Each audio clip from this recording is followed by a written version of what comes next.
Bonjour et bienvenue dans l'édito de Camille. L'édito de Camille, c'est chaque jour un point sur les actualités publiées sur le site d'Info Chrétienne.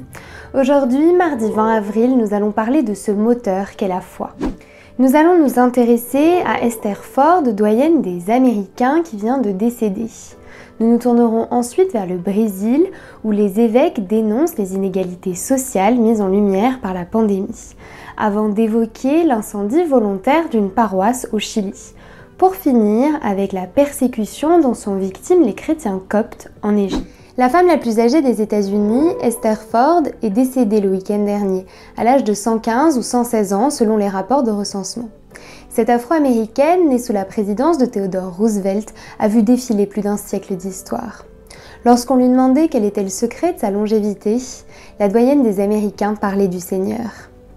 Et dans les moments les plus difficiles de sa vie, c'est sa foi en Dieu qui la faisait avancer, comme en témoigne son arrière-petite-fille.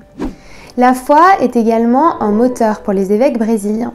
La Conférence nationale des évêques du Brésil a publié un communiqué de presse pour prendre la parole sur les questions sociales, économiques et politiques à la lumière de l'Évangile.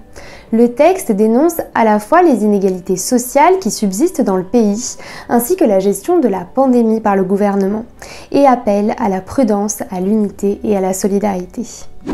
Ils peuvent brûler le Saint-Temple, mais l'Église jamais, a affirmé une organisation qui promeut la paix dans la région de l'Araucanie au Chili, après l'incendie volontaire de la paroisse de Sant Antonio da Padova. L'évêque de Villarrica, après avoir manifesté son soutien à la paroisse, a déclaré qu'il estime que c'est à l'Église, avec un grand E, de rétablir la paix dans la région. Il considère que la foi des chrétiens doit jouer un rôle décisif et actif dans la résolution des problèmes de violence. En Égypte, le fils d'un chrétien copte qui a été exécuté par l'État islamique est à son tour menacé. Dans ce pays où les chrétiens vivent dans la peur malgré les efforts du gouvernement pour promouvoir une coexistence pacifique entre chrétiens et musulmans, ils continuent pourtant de croire en Dieu et de pratiquer leur foi malgré le danger.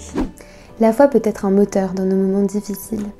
Elle peut également nous pousser à agir conformément au message de l'Évangile. Dans d'autres pays, la foi est synonyme de menace.